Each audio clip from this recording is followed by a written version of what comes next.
Hello. Did you know that cultural Marxism is a conspiracy theory? Well, according to the Southern Poverty Law Center, someone we should respect and trust, it is indeed a conspiracy theory. But by whom? Who made this conspiracy theory? Well, let's find out, shall we? This should be fun. So, in the beginning of this nice little article written in 2003, so it is a little bit old, I'll give it that, but it kind of goes in line with everything I've discussed this week and just put it to the end. Cultural Marxism, wow, a conspiracy theory with an anti-Semitic twist, more in a moment, is being pushed by much of American right. So, it's a right-wing conspiracy that cultural Marxism is a thing, right? So, it goes off to kind of point out some of the people that have said that, yeah, this is a cultural Marxist thing. But let's go right here to the top. Cultural Marxism, described as a conspiratorial attempt to wreck American culture and morality, is the newest intellectual bugaboo. Who uses that word? What the fuck? I am dumbfounded. On the radical right. Oh, well, this is 2003 when this is written. So technically this would be the far right now, would it not? It's not the radical right, it's the far right. Or alt-right.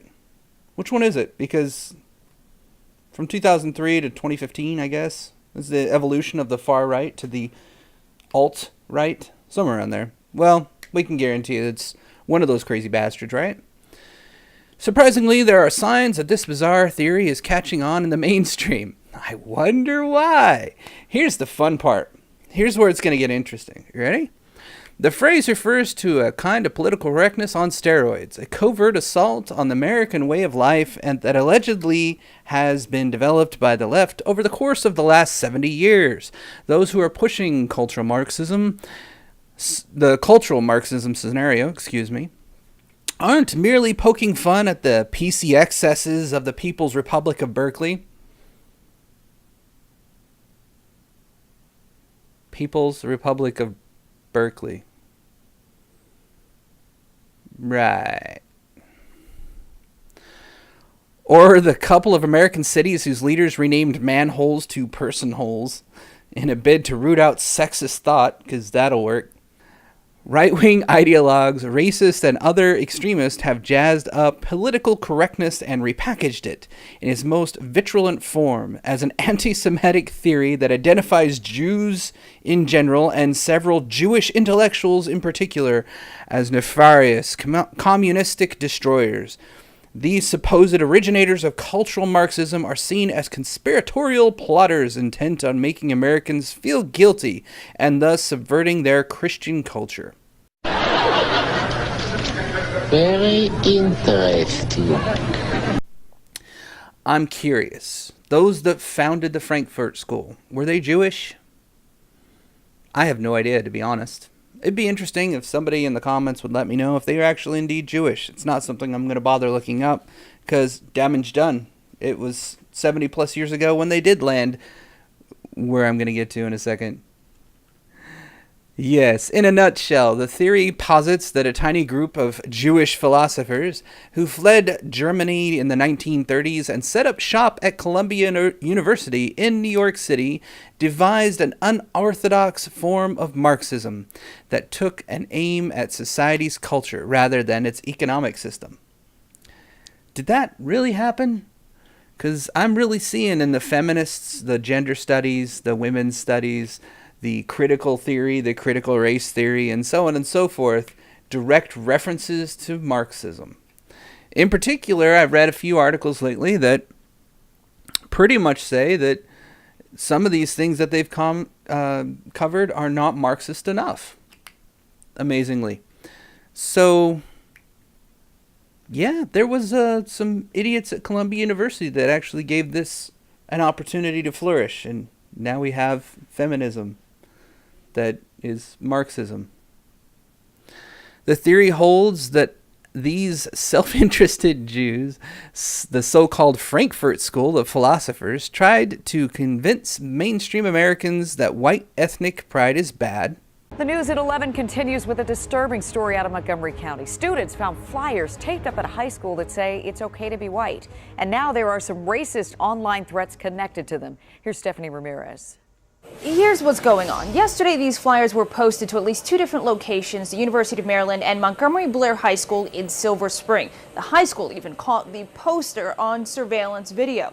When I asked the school spokesperson what was going on, he sent me a web link to an older post that shows this was planned. The page even says what to write. Oh, and the post also says this: "We expect the anti-white media to produce a storm about these racist, hateful, bigoted flyers with a completely innocuous message. The media response will rally new support for pro-white activism."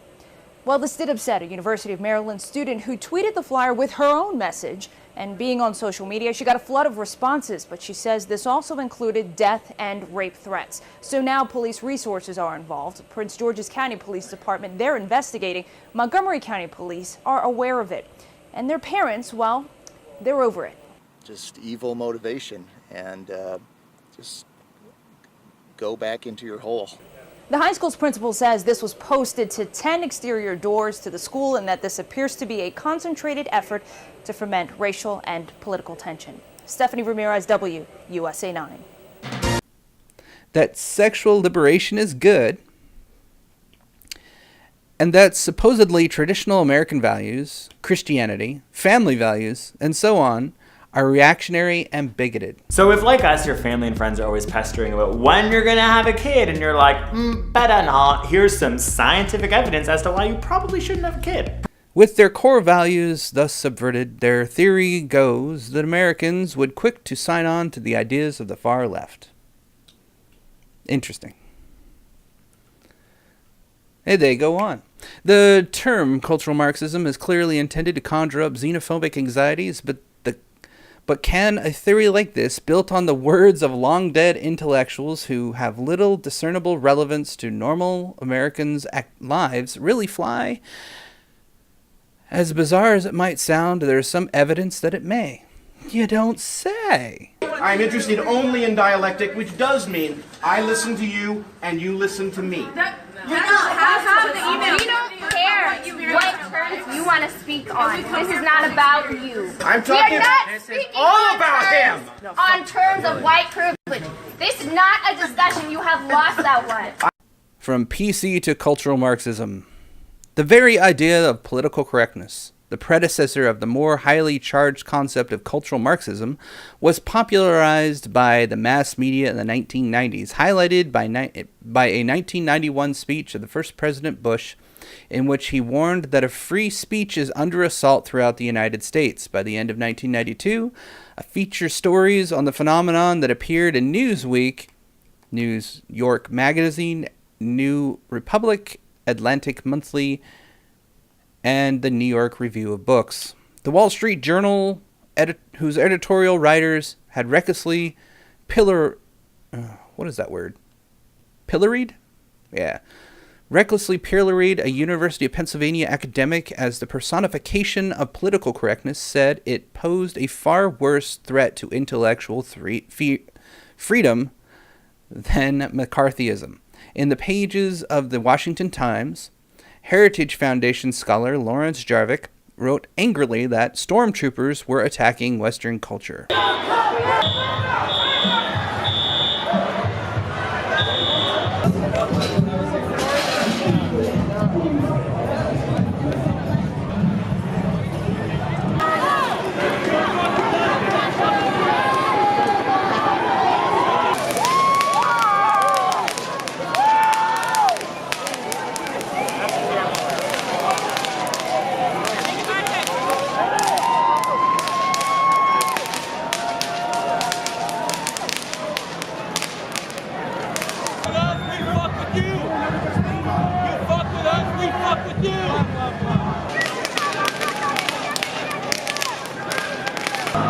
Of course, the phrase was basically a politically charged construct that was used to mock the left and even liberals.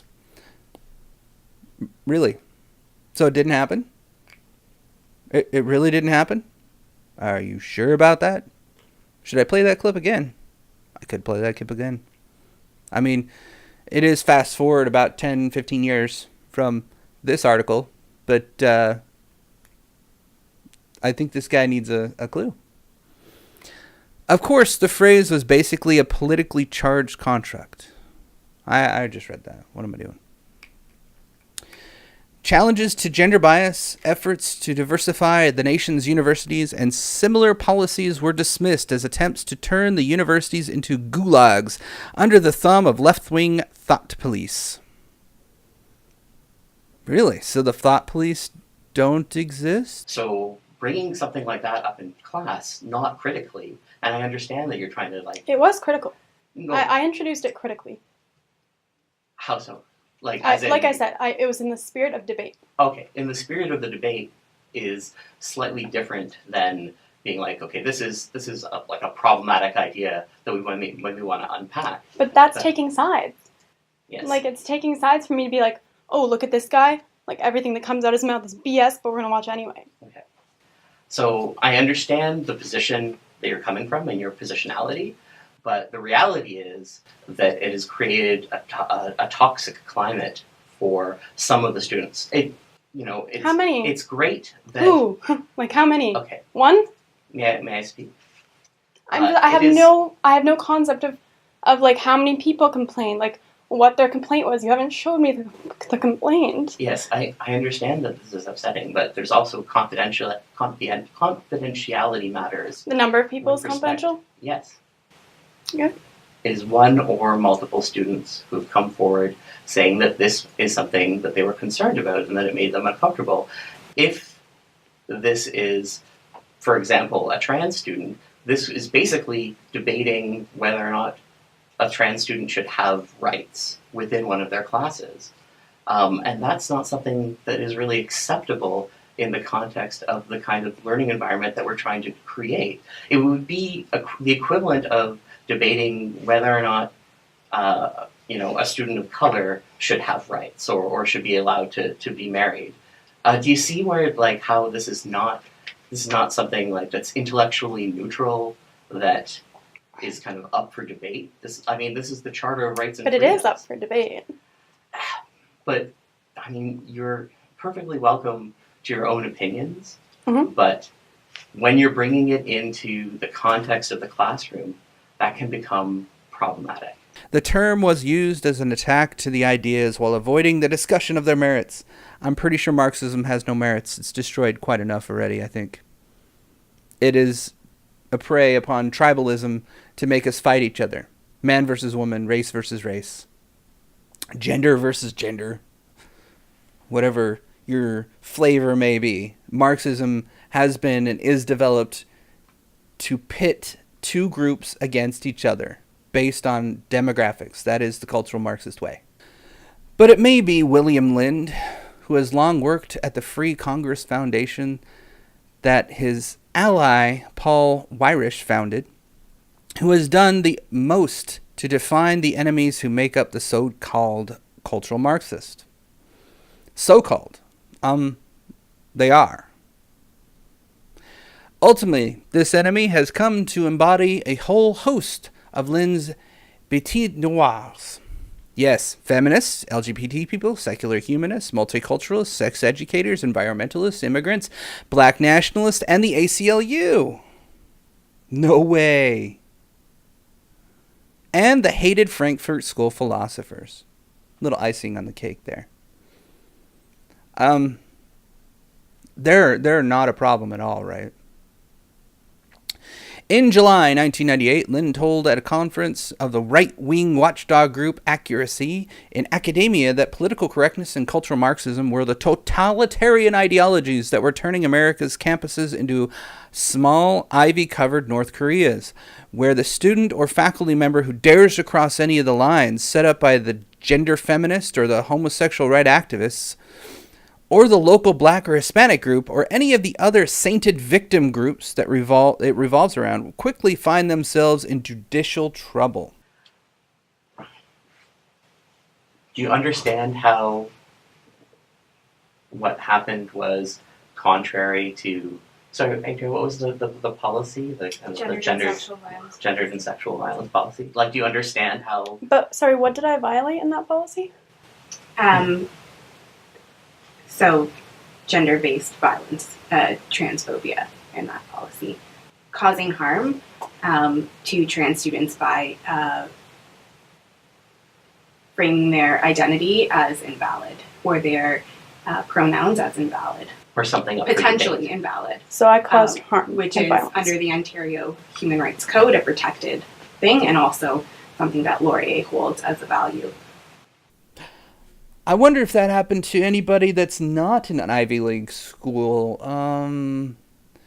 God, what's that guy? Oh yeah, James Damore, right? That never happened. And there's also no evidence of it happening to anybody else. Perhaps I should refer to Undoom's reading of the lawsuit against Google, where not less than 2 people are suing Google for discrimination based on exactly what they're talking about here. But of course, they got to add in that right-wing conspiracy bit to try to make it sound a little bit more flavorful, don't they? It's the Jews, stupid. At the core of the Sorry. Oh my God. It's the Jew. Oh my God. How dared you? That's just horrible. At the core of the far-right's concept of cultural Marxism are the Jews. Lynn made this plain in 2002 when he gave up the speech about the subject of Washington Holocaust Denial Conference. What the fuck? Is Washington Holocaust Denial Conference? What? Who? Oh my God. I'm going to have to do a video on that one all by itself. Holocaust Denial Conference in Washington? What the fuck? Wow. All right. Although he told his audience that his Free Conscious Foundation was not among those who questioned whether the Holocaust occurred, he went on to lay out just who the cultural conspirators are. These guys are all Jewish. Once again, if anybody knows if anybody, the founders of Frankfurt School, were actually Jewish, I'd love to know. I'm not going to do the digging. I'm going to leave it to the comments. Like Jews in general, the Frankfurt School makes it convenient antagonist. One that is basically seen as antithetical to all things American. Yeah, it is. It's groupthink. It's group rights. It's group individuals.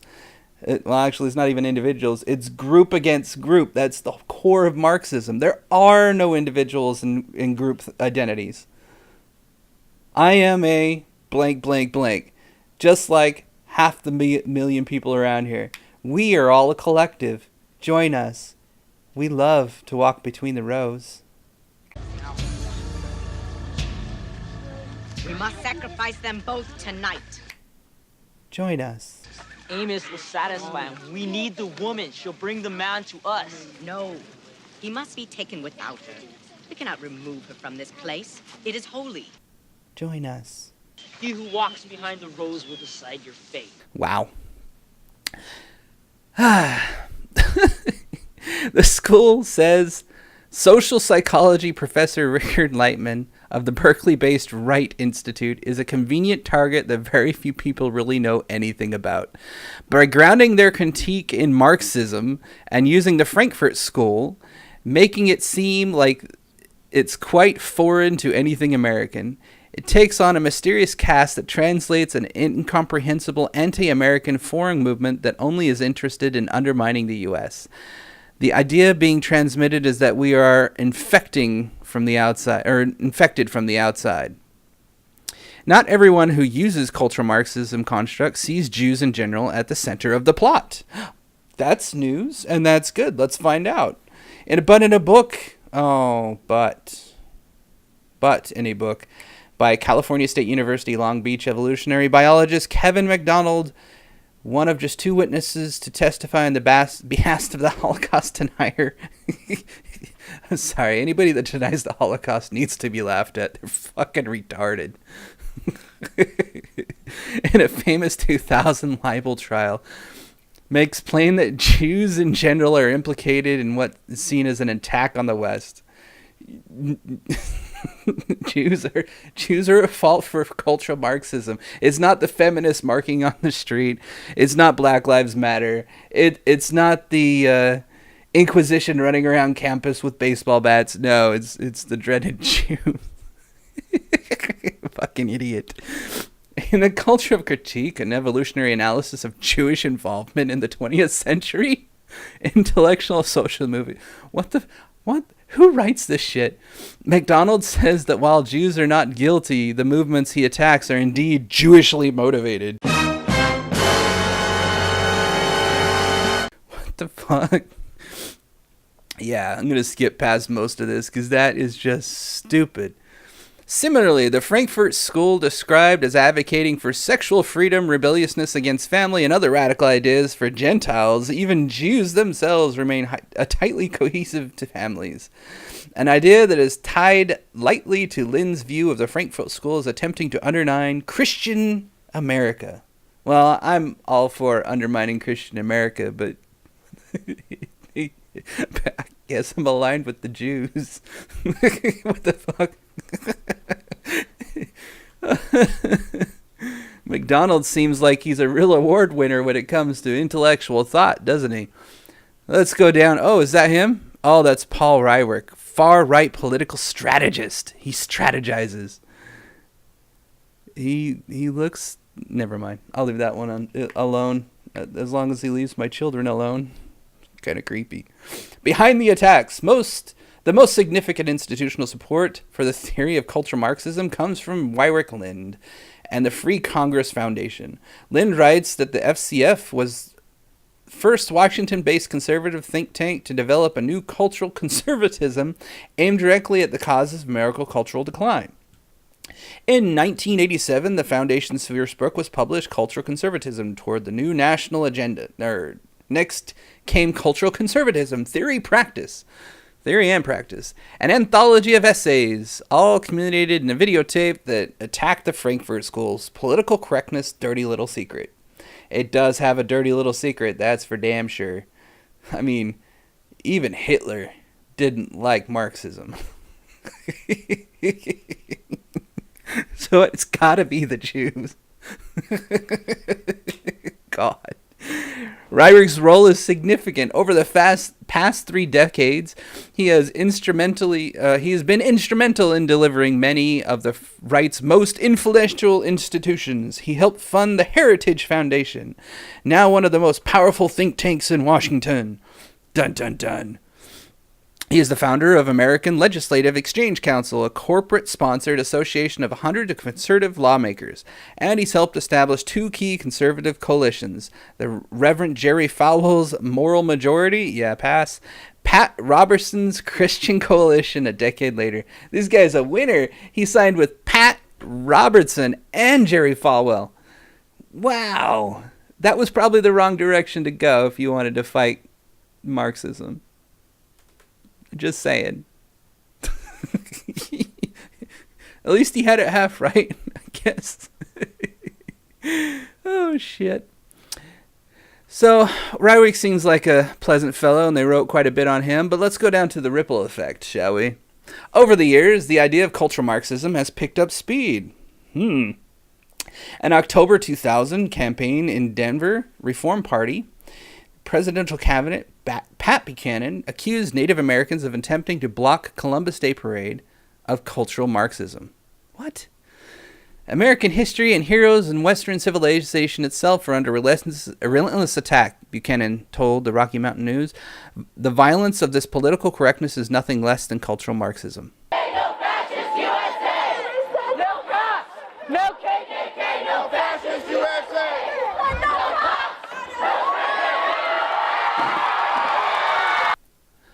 The following year, his book, Death of the West, Buchanan described cultural Marxism as a regime to punish dissent and to stigmatize local social heresy, as the Inquisition punished religious heresy, the trademark of intolerance. I wonder if the Me Too movement fits into that. I know. Too soon? You don't want to stigmatize people that didn't do nothing, right? Yeah. Around the same time, white supremacists, ooh, yay. About time they got a shout out in this wonderful article.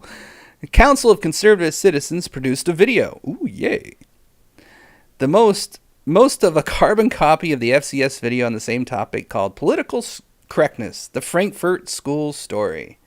Yes, I'm sure it had nothing to do with what's going on right now, right? Let's see what they had to say. Racism, sexism, chauvinism are the most powerful weapons in the Marxist psychological warfare against traditional American values. It said, political correctness, the product of critical theory, yes, is really treason against the U.S. Constitution and against America. Wow. Straight to treason, huh? These guys don't know what treason is either. Nonsense. Some pro-South hate groups have adopted the theory that for their own purposes. Franklin Sanders writing in the reasons. Oh my God, Franklin Sanders? Is he related to the Colonel? Well, folks, Mama's wrong again. No, Colonel Sanders, you're wrong. Mama's right. Mama's right. Mama's right. Something wrong with his medulla oblongata.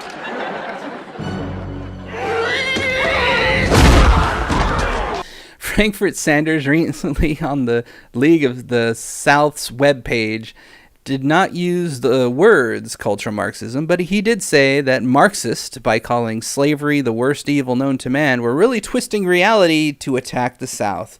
And Sanders warned darkingly, if the South goes, civilization goes with it. That's pretty heavy, and no, not really. The South's not that important. But if Marxism wins, America falls. That I do agree with, because there's nothing good about Marxism. And anyways, wither cultural Marxism. I think this is the end of the article. This has been fun. My God. Will the far right succeed? Oh wait, let me edit this. It's 2003. Let's update. Will the alt-right succeed in using cultural Marxism label to demonize social movements whose people it opposes? Despite the tone of underlying anti-Semitism, it is a theory that can bring radical ideas to the mainstream. There are indications this is happening already. I don't think that you can understand the current situation properly without considering the role that postmodernism plays in this. Because postmodernism, in many ways, especially as it's played out politically, is the new skin that the old Marxism now inhabits. Paul Craig Roberts is a syndicated conservative columnist who's connected to several right-wing think tanks. In a recent review of Buchanan's Death of the West, Roberts makes it clear that he has signed on to the idea. Cultural Marxists, he says, assault not only our history, but also our family, the chastity of women, and Christianity, and important pillars of our civilization. Cultural Marxists use education, entertainment, and the media to create a new people that shares its values. So there's some truth in that one right there as well. We already know that the education system's fucked. When you're required to take a women's studies class, or you're required to take a gender studies class, so that you know the real truth about all this, it's definitely infected all of education. It is a Marxist embedded system, basically, because critical theory is Marxism. It's not science. Entertainment and the media. Can you point to me at least one? Oh yeah, I can think of one or two people that are actors, probably not acting anymore, but actors nonetheless, who are not Marxists.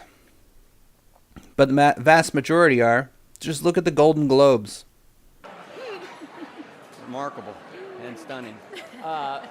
We are honored, bringing it back to this, to be here to present the award for Best Director. And here are the all-male nominees. Finally, David Horowitz, the leftist-turned-right-winger who leads a Los Angeles-based Center for Study of Pop Culture, And edits frontpagemagazine.com adds that the Frankfurt School believed in destroying, and if you look at today's campuses, that type of nihilism is really dominant theme. Pretty much is.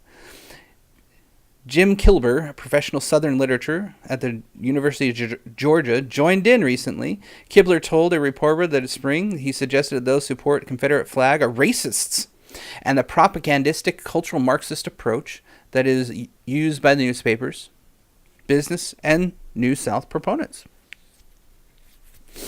It is not clear whether this diffusion of cultural Marxism conspiracy theory into the mainstream will continue. Certainly, the anti-Semitism that underlines much of the scenario suggested that it may be repudiated in the coming years. Not likely. But for now, the spread of this particular theory is classic case of concepts that originated on the radical right. Oh, let me correct you. Alt-right. Slowly but surely making their way into the American mind. He's a regular columnist, working for Change.com, and is a freelance writer specializing in right-wing political movements. So what did we learn today, children? Cultural Marxism was original Marxism founded by the Jews in an effort to undermine and subvert the United States. Considering it's all over the world right now, I'm going to go with a no. It definitely is taking hold and taking root in feminism. That's there. That's a thing. This thing is from 2003. It's classic. It's great. I'll leave a link in the description. I did skip over a few sections. If you want to read it yourself, feel free and enjoy the anti-Semitism, I guess, in this whole thing. I hope you enjoyed this video. More to come this week. I did skip a day, like I said, because of poor audio quality and just crap that came out there. But yeah, thanks for joining me. Have a good night. The class is finished today.